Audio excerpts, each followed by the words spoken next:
I hate those things. Is that what he said? Yep, that's what he said, all right. And this is what he's talking about. Now, over the years, working seminars, in-store promotions, I've heard that statement so many times, especially when it comes to fishing these reels. And that's something I'd like to discuss with you as we fish along. And maybe after our little discussion, you'll have a much better understanding that these reels aren't so bad after all.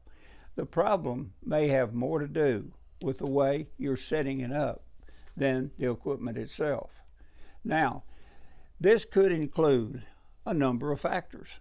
Might be the line you're using, the rod length, the action of the rod, the reel you're using, the quality of the reel you've got, and even how you've got it set up.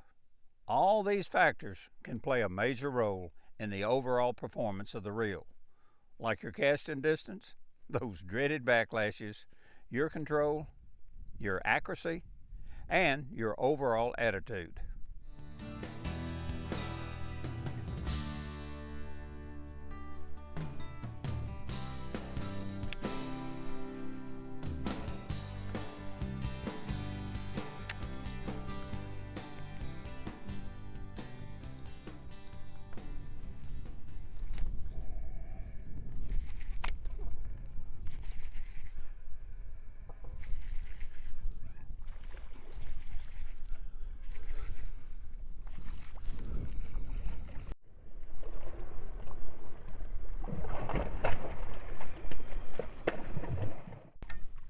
Yeah, boy.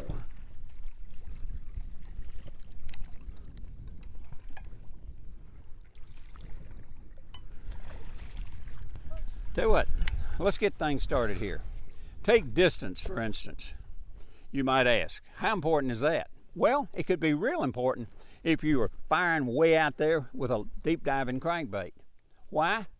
With a long cast, it's going to keep your bait in the strike zone a whole lot longer, allowing you to cover more water. There's no question about it. Longer casts will always get you more bites simply because you're covering a whole lot more water with each cast, regardless of the bait. There's no doubt about it. Premium bait casting reels have greater features to get the line out faster, further, and smoother. You get what you pay for. There is no substitute for quality. A $200 reel is going to cast smoother, longer than a $100 reel. Reels with an adjustable ACS centrifugal brake system and quality bearings definitely help fishermen cast more accurately and create less problems. Now I'm going to say that again, create less problems.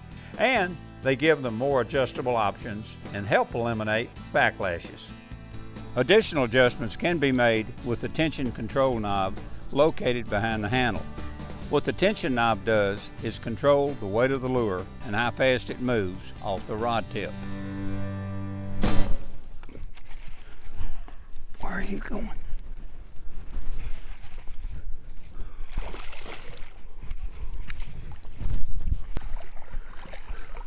Oh, come on here, buddy. Easy. Come here, open your big old face. Woo.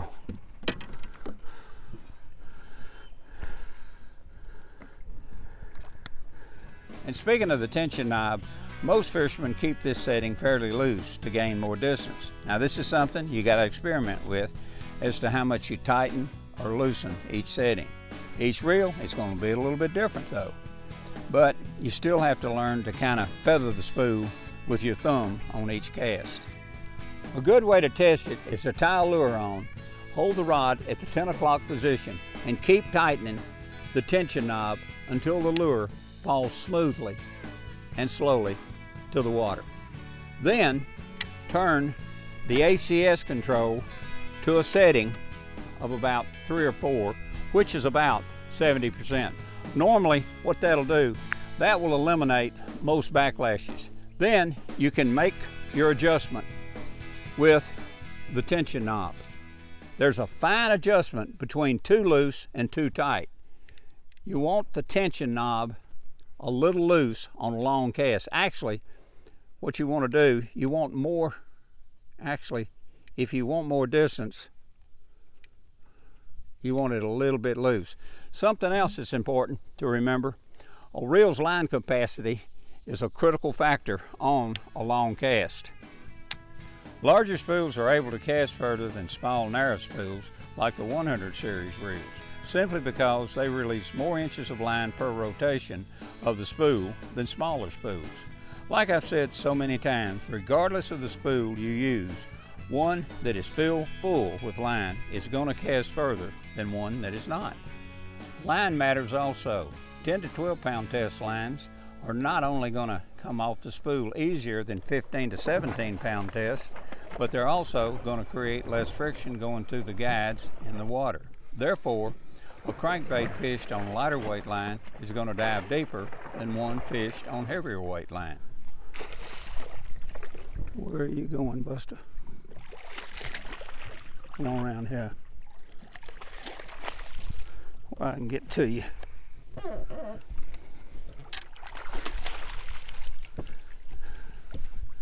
Easy does it. The big old fat face. There you go. Woo, what a nice one. Well, you just did have that hook too. Woo. That's a pretty one. Big old head on you.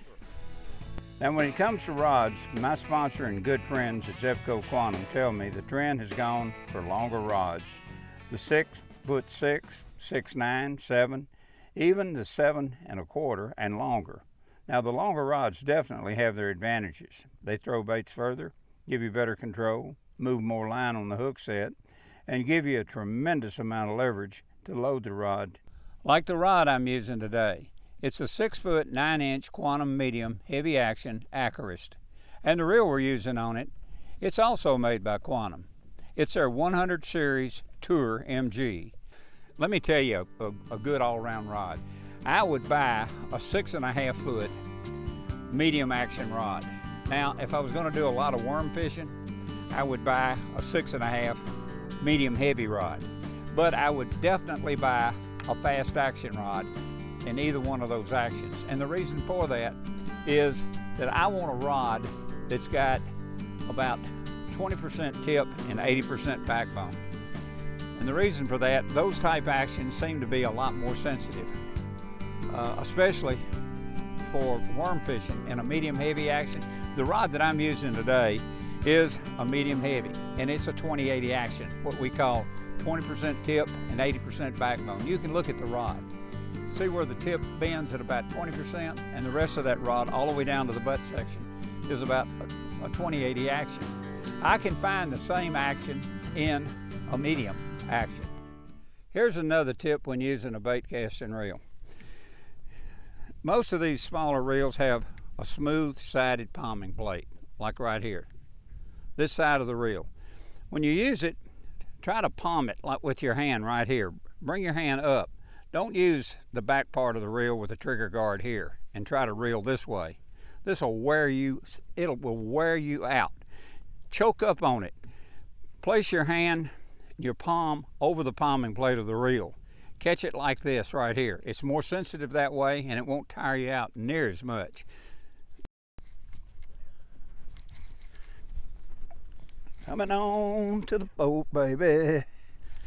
Coming on to the boat, baby. Oh, no, you don't.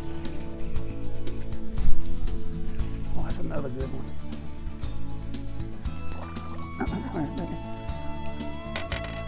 Ooh.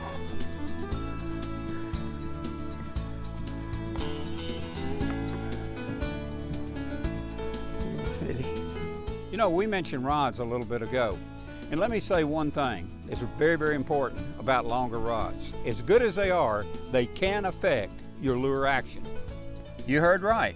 When you're hopping or jigging a plastic worm, grub, jig and plastic combination, or pulling a Carolina rig, you have the tendency to move the lure a greater distance than you would with a shorter rod. Now that's important, especially if bass are tight to cover on a ledge or a sloping bank. Let's say you worked a 7 foot rod from, let's say, 9 o'clock position to the 12 o'clock position. you'd probably move your offering 5 to 6 feet or more. But with a 6-foot rod, you'd probably move that lure probably half that distance. Using a shorter rod moves the tip a shorter distance and drops the lure more often.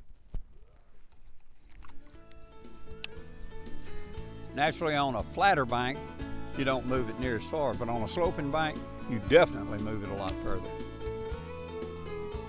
I can remember the days when we all used a 5-foot bait casting rod. Then came the 5.5 footers, then a 6-footer.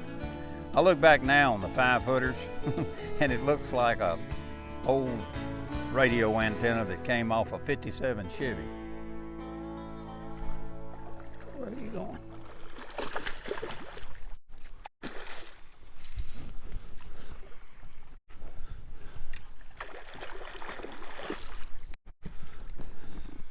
Easy does it. Yep, my pliers way up here in the front.